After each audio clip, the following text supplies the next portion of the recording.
Welcome back to the Friar Talk YouTube channel and podcast. Today, we have a special guest, Jim Russell. Jim, you want to say hi to everyone and kind of introduce yourself, your show, and what you're about? What's up, guys? Yeah, thanks for having me. So I work on Extra 1360. I'm behind the scenes producer, board op for Darren Smith from 12 to 3, and then me and John Schaefer, we do the Padres wrap up show pretty much after every game.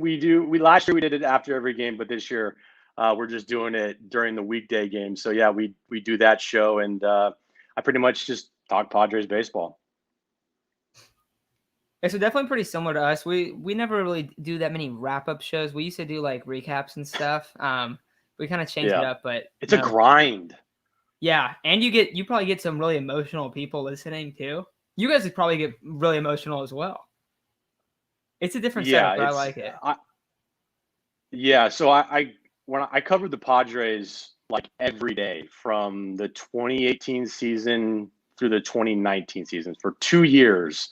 So I know the grind of like doing in and out like every single game, post game, pregame for 162 game season. So it can get extremely emotional, and the grind, if you're just watching the sport and covering the sport, it's a lot. And you can kind of relate to players dealing with stuff during the season, because you hear fans talk about, well, why can't they just play every day? It's like, guys, this is emotionally taxing on all these players. So I totally get it. And especially for fans like you guys, it's especially watching this team this year.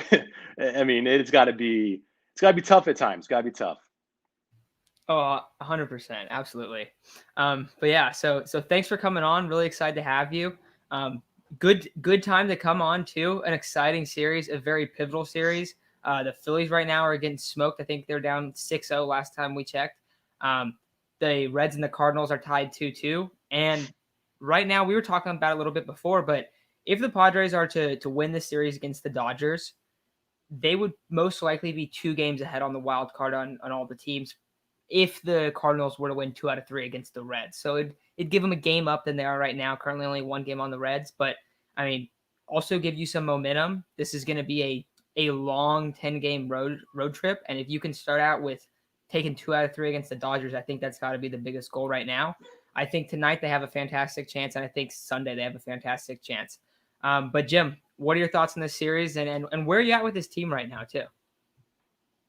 Well, it doesn't get any bigger than the Dodgers, I'll tell you that. You guys already know that. Dodgers, Padres, especially this year and last year, one of the biggest rivalries in the sport of baseball. How I look at this series and this 10-game road trip is it's got to be broken down into, I mean, it's the cliche as it gets, 1 game at a time. This team can't look forward. It's got to focus on the game tonight. And Tingler and this entire team have to treat this like a playoff game. Every single one of these games on this 10-game road trip is going to be against really good baseball teams. You're dealing with the Giants, who are on pace for like 110 wins. You have the Dodgers, who are on pace for over 100 wins. You have the Cardinals, who are the Cardinals. The Padres know exactly how that has happened. That's gone in their history, facing them in the postseason. So tonight against Julio Urias, they've not done well against lefties. I know tonight Hosmer's not in the lineup. Frazier's in the lineup tonight. So they have to just grind out at bats. Tingler's said it, and I know it's cliche, and I know that fans don't like hearing it, but they just have to take every at bat, one pitch at a time. And hopefully the game plan for beating the Dodgers tonight, if you look up in the 3rd inning and Urias is at around 65, 70 pitches, that's best case scenario. Even if they don't have any hits, even if they don't have any runs, you need to get the pitch count up. That's the way to beat the Dodgers tonight and to beat Urias, is you got to get that pitch count up early. And if you don't, it's gonna be tough, because this Dodgers bullpen is, I know Jansen has his issues, but they're really good. So the way to get a win tonight is you got to make Urias throw a lot of pitches, grind out every single at bat.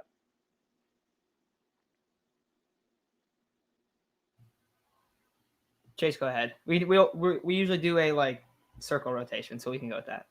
Yeah. Okay. Yeah, I completely agree. I think having Hosmer out of the lineup does help, especially since you add Profar and his approach at the plate is like one of the best on the Padres. He usually always puts up 4 or 5 pitches per at bat. You have Nola in instead of Caratini with Musgrove, which that's paid dividends in the last couple starts. You basically covered it. It's got to be like one pitch, one at bat at a time. You can't look to do too much with your plate appearances. Strikeouts have been a real problem with this team. Hopefully we can cut down on the strikeouts and walk a lot. I remember going back, I think maybe mid-July or early August, you look back at the games and the team was only walking maybe 2 or 3 times a game. And you can't have that against these solid teams. You need a rack pitch count. You got to get on base and make do with what you have. And, the Padres will get runners in scoring position and then just either someone will ground out into a double play or the next 2 guys will go down looking. And it's just not acceptable when you get to this part of the season and when you have the Dodgers and the Giants and everybody else that you have to play. You have to play your best baseball starting now. And if you can't, playoffs are a no-go. Yeah, I think you guys both said it best. The Padres haven't been able to grind out at bats lately. They very often we see pitchers going into the 6th or 7th inning with maybe around 70 to 85 pitches. And I think that's been a real big problem for this team. The Dodgers have the 3rd worst batting average since the All-Star break, I believe, but they're grinding out at bats. They're getting a lot of wins, getting on base, and they're just having a lot of timely hitting. And that's what's winning them a bunch of ball games right now. Not only that, but Max Scherzer and Walker Buehler have been pitching amazing. So that's helping them out a lot right now. So this team needs to do exactly that. I saw a comment earlier regarding Trent Grisham in the leadoff spot. I thought it was odd considering how Jace Tingler's kind of handled this whole Tatis in the outfield thing. Against lefties, he's been putting Tatis in center field. But I actually like Trent Grisham in the leadoff spot right now. I think he has like close to a 400 on base percentage against lefties. So we're going to have to see how that plays out today. I like Tatis in the cleanup spot. I probably would have put Tatis at 2, Cronenworth at 3, Machado at 4, kind of the way they were doing it earlier this year. But I like this lineup. I like that Nola's catching Musgrove. I think we've seen that a lot more lately. I think we've seen the benefits of Nola on Snell and Musgrove lately. So, everything's looking good for us this series. I think we're going to come out with a win. Yeah, I really like the way that the middle of the order is organized tonight. Having Myers at 5, he's been so hot, so I like that, especially right after Tatis. Potentially Tatis gets on for Myers. Myers can bring him in. You have a guy that can, have a really good at bat, get on base via walk. We've seen Profar. I mean, lately I feel like he's been walking a lot, just seeing the plate really well. And he's been a lot better since he was early on in the year. So I would expect he's a guy that you can expect to get on like 1 or 2 times, even if he doesn't have a hit sometimes. So I think he's a great guy to get on base right before Nola. And we've seen that Nola's had some big games where he's been able to drive in a ton of guys. So I like that Nola's kind of around, like right behind these really hot hitters or guys that can get on base very well. Jim, you mentioned Julio getting like the pitch count up on Julio Urias, and I was going back and looking, and last time Urias pitched against the Padres was in August, and he only threw 5 innings, but he only had thrown 74 pitches. I don't remember why he got pulled early, and he didn't allow a run, so they didn't really get to him. He did well. The Dodgers won. But if you go back to June, this was I want to say this was right after that Red series. He only went for 4 innings, threw 87 pitches, and the Padres scored 6 on him. That was when Manny Machado hit the 3-run home run in the first, and they had that 5-run first inning. So I think you're right. Like if you look up, and I feel like this is the case a lot of times with the Padres, you kind of know how the game is going to go when it's like the 3rd inning. And the score might not even show that, but most of the time, you see how they're going to perform. And it's really weird because you wouldn't expect that, with baseball being so up and down, but it does feel like that a lot of times. So I think that in this Friday game, I think that you're probably going to get a good feel for how the game's going to go, especially looking at both how they're hitting off Urias and then his pitch count as well. Because if they get him out, they get a couple runs on him, they have a lead, they should be able to maintain that against this team. And that would be a huge step because they need to take 2 out of 3 in this series. I really believe that. So that's where I'm at on this series. If any of you guys have any questions, we can start going through some questions on Twitter. But Jim, any guys that have really been standing out either in a positive or a negative way towards you lately? I would say the only positives really from this team of late has been the pitching staff. Blake Snell, he found out he was Blake Snell and decided to pitch like, Cy Young, Blake Snell in 2018, the last month and a half. Joe Musgrove, he's the ultimate competitor. You put him on the mound, you feel pretty safe about that game. And then Darvish pitched well last outing. Hopefully that can continue. As far as anything else with this team, offensively especially, it's been such an up and down. I know Manny Machado has an 11 game hitting streak, but it's been a pretty soft 11-game hitting streak. Fernando Tatis Jr.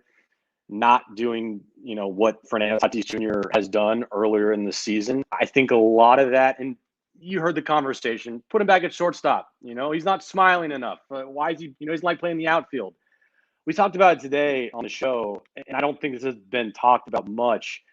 He does not like that brace he's wearing on his shoulder.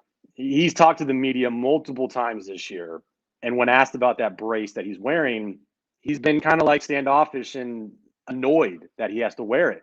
So I really do think wearing that brace on his shoulder has hindered his offense a little bit, maybe a lot, but I think that's more of a factor than him not playing at shortstop. But the pieces of this team right now, the pitching staff, number one, has been impressive of late. The offense has been concerning.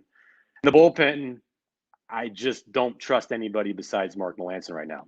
You put Pagan in a big time situation. You put Hudson in a big situation. Those are going to be nail biters. It's just, that's how it is with this bullpen right now. Until you get to Melancon, that bridge, it's going to be stress for the rest of the season. So if they can have the offense turn it around, and I know Tingler's been talking about it nonstop lately, this offense is going to turn around. We're going to click on all cylinders. Like, the time is now. The time is now, guys. You need to start clicking on all cylinders. There's only 23 games left. If not now, when? So, yeah, I just think that the pitching has been the best part of this team the last 2 or 3 weeks, especially Blake Snell and Joe Musgrove. Those are the two standouts for me. I gotta add Paddock to that list just because the way he's been pitching since he's come back, since I guess his IL stint, he's had his ups and downs, but he kind of really refound himself in his pitching style. He kind of doesn't throw the changeup as much anymore, but the fastball's back up. His curveball's looking like a legitimate third pitch. And he gives us outings where, yeah, he may not strike out a lot of people, but he'll go 6 innings and 70 pitches and go deeper into games, but Tingler doesn't always let him do that. So I feel like Tingler being like a solidified 4th starter that has the potential to be more is something that needs to be keep an eye on, because when you have Jake Arrieta in the 5 spot, you really need those other 4 pitchers to perform to their best potential. I think you guys both nailed who's been standing out. Fernando's been cold lately. I don't even know what to really think of these guys that played personally. You brought up Manny Machado's 11-game hit streak. It doesn't feel like an 11-game hit streak in my opinion. I think he's been hitting well, but just not. It's not like one of those crazy tears that we saw from Manny Machado last season in the second half where, he put himself in third in the MVP conversation. Jake Cronenworth has been coming around a lot more lately, but if I probably had to go with the guy that's been standing out, Austin Noel's been getting on base a lot more lately, but nobody's really broken apart from the rest of the group. Somebody brought up the bullpen. I think Dinelson Lamet is gonna come through here eventually. I think he's only had 2 or 3 bullpen outings. I definitely think he's gonna be better than what he's had. He allowed a 2-run bomb the other day, but that's not the Dinelson Lamet we know. He hasn't been pitching very consistently all year, so I think he's gonna come around. But regarding this, this upcoming series, the bullpen's gonna have to come through, because we kind of saw a shift in where the starting pitching has become very strong for us lately, especially Blake Snell, Chris Paddock, and Joe Musgrove. And now the bullpen's kind of starting to falter. I believe after the All-Star break, they've been 14th in bullpen ERA. So, in order for us to actually start firing on all cylinders, like Jace Tingler keeps saying, the bullpen, the starting pitching, everyone, the whole approach, everything has to start clicking, because there's not that much time left. And, there's a couple teams right on you that are hungry for that playoff spot as well. Man, the bullpen, it's kind of taken a very bad turn. I think losing Drew Pomeranz was always going to be a huge deal. And it kind of, I don't know how, but it kind of flew under the radar. Maybe just because everyone had expected it to not end well since he had like gone out with so many forearm injuries. But that's a huge deal. That hinders the Padres a ton. So I think that is playing its part a little bit. We've been big advocates of moving Dinelson Lamet to the bullpen and specifically eventually like to become the closer. But if that's, we've talked about that for a long time. He hasn't looked great out of the bullpen yet, but there's a lot of pressure on him now to become that guy that can go out there and wipe out 7th or 8th innings. Because I think you're right.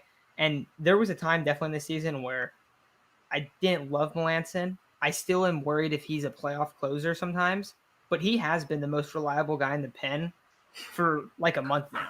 Like he's been so much better. He recently had that one outing that was a little scary, but he got out of it, and that's been like the only hiccup. Besides that, he's been great as of late.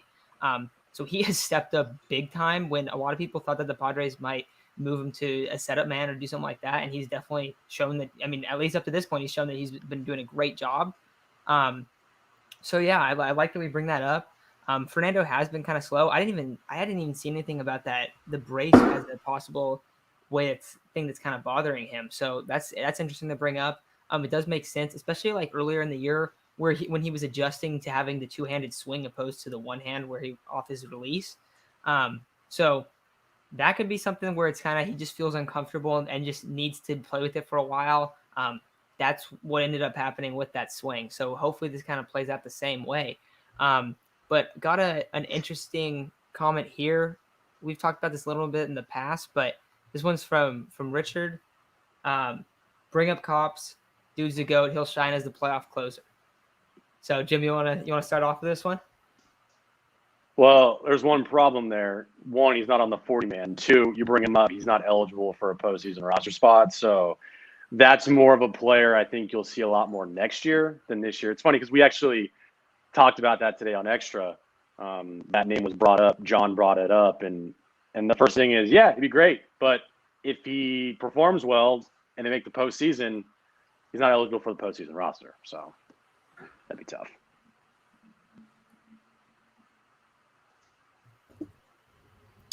I feel like one guy they should bring up, and they brought him up just to send him down, is Taylor Williams. I never really understood why they sent him back down. You needed help in the bullpen. You could have got by without Jake Arrieta because of the off days, and they still brought him up anyway, and he hasn't really pitched. And I saw that one. Yeah, he's gone. I think I'd much rather have Taylor Williams and Miguel Diaz right now, but that's just me because I feel like Diaz started off the season really great, but then he's hit that bump in the road where he's struggling a lot, or he gets put into a crappy situation, and maybe that's why his ERA is inflated. But I still feel like Taylor Williams is a little bit better reliever overall than Miguel Diaz, and I don't know why they brought him up just to send him down without letting him pitch a single inning. Yeah, that boy gone. Taylor Williams that guy got sent to the moon. But I mean, I feel like it's kind of a lose-lose situation with both of them, just because Baez is. I see this comment right here. I think Baez just had Tommy John, so he's not going to be back for a while. Not only that, I don't really like Baez, but I kind of feel like it was a lose-lose between both of them. Taylor Williams, I have good memories and bad memories. I watched him once when he was a Mariner close out against the Dodgers, and he looked really good. And then obviously this is a good memory for us Padre fans, but not when you remember who Taylor Williams was. But Will Myers hit an absolute tank for a walk-off off him. So it's not like he had crazy stuff. I mean, I didn't care too much to DFA him. I don't think we should have, but it is what it is. But regarding Cops, like Jim said, I think he's a guy that you're see a lot next year. Remember, he just came into the league, so it would be hard to get him on the team right now and expect productive innings. But we also, I think we're all on board with how this bullpen needs to come around again. Pagan in big time situations I keep seeing a lot of Pagan comments. He's probably the shakiest guy to throw in those big time situations just because of how often he's allowing home runs recently. And I don't think he's a bad pitcher. It's just there's times where he leaves his fastball up in the zone at 95 miles per hour, and hitters are going to take advantage of that a lot of the time. So, time for these guys to start coming through and start, coinciding with this starting pitching. So I've got another good one here. That's what. Yeah. Tatis fixed his swing in LA a couple months ago. Mhm. It's time for it to repeat itself. Mhm. I think that's probably best case scenario for the series. If Tatis goes and has a stretch like he did early in the year to jumpstart this team, like you were saying, Jim, like it's not necessarily that it's not shortstop, but the energy of this team does seem pretty down. I definitely feel like that's been the case lately. So I don't know. What do you guys think about this? Do you think this is a thing that we really need to see? The energy thing with this team and the whole like, hey, these guys aren't smiling, and they need to smile more, and the swag chain. Will Myers said it best like last week. I think it was last week. He goes, "It's hard to smile when you go 0 for 4. It's going to be hard when you guys are losing. When you lose, you don't really smile. So the only way to smile is to win and to hit homers. Like that's the cure for the whole smiling, not smiling debate that's been going around, Twitter and talk shows and everything. So the Tatis that this team needs is it Daniel? Yeah, Daniel's right. They need the Tatis when he was doing the Trevor Bauer one eye closed and hitting 5 home runs in 4 days at Dodger Stadium. Like they need that Tatis for this entire road trip. And I really do think if Tatis, if say he hits in the next 10 days 5 homers, like that to me would solidify the MVP for Tatis. If Tatis has a cold road trip, you're going to see a lot more people talking about Bryce Harper. But this road trip in general, just for Tatis, could win him the MVP award if he balls out in this next 10 days. And this team needs to have an MVP performance from Tatis and Machado for them to have a good road trip and to get to the postseason. Without it happening, it's going to be extremely tough.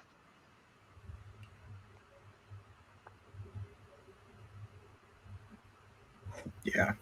How do you feel about Jace Tingler? I feel like all of us are kind of sort of annoyed with him. I've never been a biggest fan of him or the hiring. I always thought Ron Washington was the better candidate, but we're stuck with Tingler. I know a lot of people right now are on the fire Jace Tingler train, so where are you with that? I'm not on the fire Jace Tingler train yet. I do think that if this team doesn't make the postseason, there needs to be serious talk about is he really the right guy. And I think even right now, there's some of that going around in that clubhouse with players because you look at just I know it's one game, but the one game I think it was either 2 weeks ago or last week, I forget when it was. That 16-inning Dodger game was one of the worst managed games I have ever seen. And it's not just me. It's not just fans. It's writers. It's other people around baseball saying, I've heard people say, that was malpractice managing by Jace Tingler. And I know it's only one game, but you got to think, is he really the guy to lead this team to a World Series? And there's is he the guy you see holding up the World Series trophy at the end of the year? Is he really that guy? And if he's not, then you got to question it and you got to talk about it. So even if this team does make the postseason, there still needs to be questions asked about Jace Tingler. He got 1 year left on his deal. You don't want to have him go into a season being a lame duck manager. If they don't make the postseason, how can you really justify giving him a contract extension in the offseason? That would be I can't even imagine what fans will do if this team doesn't make the postseason and then Preller rolls out a 3-year extension for Tingler. People will go crazy. So my stance on Tingler is I'm not ready to go full in. He needs to go. But for me, he's definitely on the hot seat because I just at times look at him and wonder, is he the right guy to motivate and lead this team to a World Series? You're not dealing with a bunch of rookies here. You're dealing with big personalities and Machado and Tatis and Hosmer while he's still here. These are big personalities. These aren't a bunch of rookies that you're managing here. So expectations are high and they have to be set If your expectation is to win the World Series and Tingler's not getting it done, you gotta at least talk about it. If you're AJ Preller in that front office. Yeah. I kind of just wanted to go back to. I'll answer. I'll talk about both too. I wanted to go back to that Tatis, the comment about Tatis. I think in that Dodgers series, he went into it batting like 179 or something like that. And I said, I don't know why. I had a gut feeling. I said, I think Tatis is going to break out. I think he's just going to go on an insane tear, and I think he's going to break out for this one. And he has 5 home runs in 3 games. I kind of have that feeling right now. It's kind of weird. But honestly, this team rides with Tatis. This team rides with their superstars. A lot of their energy comes from the kid that is stated as the most electrifying player in baseball, the most fun player in baseball, the must-watch player. Other than Shohei Ohtani, but he's a lot of fun. Like, everyone rides with his energy and how he performs. I think, in my opinion, I don't think that's the right approach for a baseball team. I don't think that's the right approach for any team. But is what it is.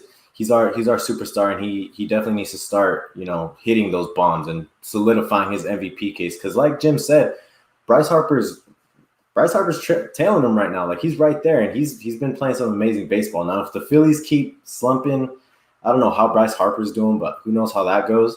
But I think Tatis, if he's able to break out this one, in this series, I'm feeling very confident the rest of the way. Now, regarding Jace Tingler, I also think he's on the hot seat. I think my biggest issue was that they hired a rookie manager who never really played in the bigs or even has experience as a manager or success as a manager in the bigs to take over this what looks like on paper a successful baseball team.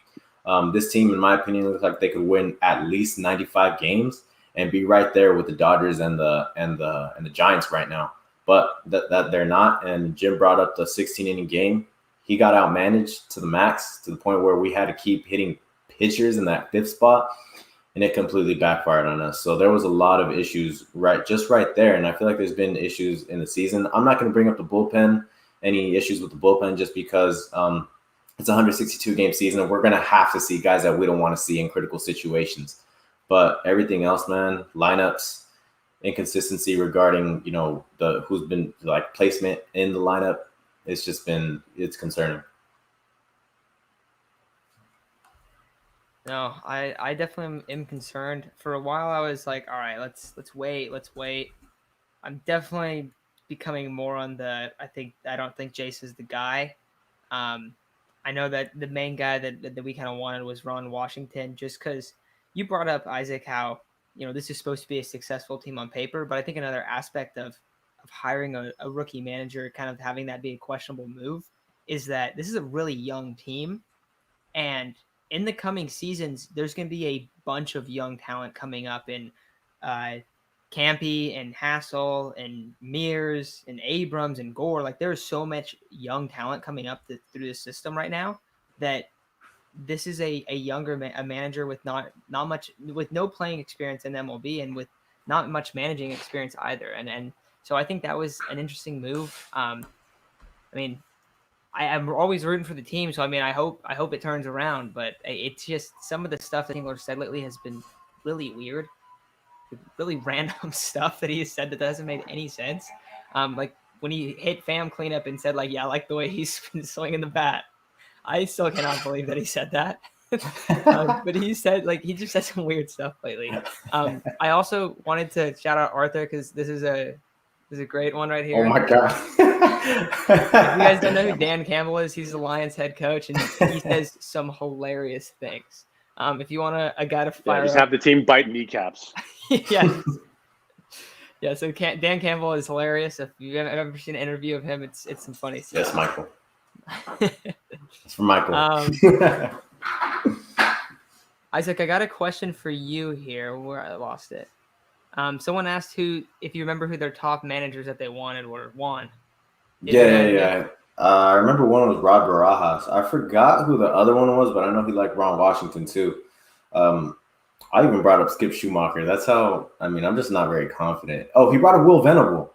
But I also brought up Skip Schumacher. That's how, I'm just not very confident in Jace Tingler in the long run. Maybe right now, maybe, but I don't think he's the guy for this team for the next 5 years, whatever it is. Oh, this guy's a Lions fan too. See, like the whole reason I didn't like Chase Tingler as a manager was because AJ Preller and him went back to the Rangers, and I felt like that dynamic wouldn't play well with the team because Tingler was going to be a yes man to Preller. I feel like you needed somebody from a different organization to come in and run this team so that there would be somewhat of a difference of opinion on how to run the team, and maybe that would work better. And we've kind of seen it. Tingler hasn't been that much of a yes man as of lately, but he still has made some very questionable decisions as a rookie manager, and we should have went with someone with experience instead. And it really shows for parts of the season. Yeah, I definitely feel like that's been the case as well. So plan is to probably wrap this up in, 10:06, probably wrap it up in like 2 minutes. So any other quick questions from you guys, and we can go over them real quick. I see a lot of people talking about the Rangers, saying no more Rangers, please. I know a lot of people were very happy that we didn't acquire a certain Ranger at the deadline. Oh, thank God. And that has looked bad for the Yankees. Wow. But they've been playing well. So next year, Ronald Washington would be a phenomenal choice. I would be all for it. But we'll see how this season ends. Also got someone asking Skip will be the manager in 5 years. I feel like if Skip is going to become the manager, it would be less than that. He would probably be the next guy. I don't really think that's necessarily the best move you could have. It's a similar situation outside of the fact that Skip has played in the league. I would think that they would go out of organization for it. But Jim, what's your thoughts on Skip before we take off out of here? I would say no on that one. And I honestly think that as much as Tingler has been on the hot seat, or not been on the hot seat, but could potentially be in the hot seat, I really do think he's going nowhere. I just do. I just think that Preller and Tingler's relationship is too good. And Preller's Tingler, Tingler's Preller, like they're of one mind. And Preller hired Tingler because he was his boy. Like they're tight. So unless something catastrophic happens in the next 23 games where they go like 2-21 or something, like Tingler is going to be the manager, and he might get a contract extension even if this team doesn't make the postseason. I wouldn't be an opponent of that, but it could happen. So it's going to have to really go south here for Tingler to be out the door, even though personally I think that he should be on the hot seat just because of what we've seen this year. But I do think he's coming back. Yeah, I'm right there with you. I think that he will come back, but I also feel like he should be more on the hot seat than I think he actually is. I think that's exactly probably how I feel as well. Final thing before we take off, because I know the game is about to start. You had a great question I on Twitter today, Jim. You were asking, like, what do you think this team's going to go on the road trip? I commented 5-5. I think that's the most realistic record. 7-3 would be massive. 6-4 would be good. If you start going under 500, though, even though it's a really difficult road trip, that means that you're probably dropping at least a game, probably 2 games to the Cardinals. So it kind of puts you in a really tough spot. But where does everyone here think that they're going to end up? I think that I would put them at 5-5 for this road trip. I would sign right now on the dotted line for 5-5. Absolutely. Anything better than that, then I have real confidence that this team will make the postseason. I want to say 5-5, but with the way the energy of the team has been, the bullpen's been struggling, the offense has been really bad. Can't see us doing, or I can see us going 5-5, but realistically, I think we're going 4-6. All right, I'm gonna hit it with the reverse jinx. Here we go. I think we're gonna go 2-8. We're gonna go 2-8. I'm gonna hit us with the reverse jinx. Here we go, 2-8. And wow, hopefully 2-8. their Season's something. over, by the way. No, I know, reverse jinx though, so it's other way around. All right, guys. I think the game started right now, but thank you very much for coming on, Jim. It was a really fun time. Definitely have to get you on another time, or definitely do some collaboration sometime. But really appreciate it. Had a great time. Thanks everyone for joining the live stream. I saw that it was someone's first time. I think it was Juan, so that's awesome to hear. But yeah, thanks everybody, and we'll talk to you guys soon. Later, guys.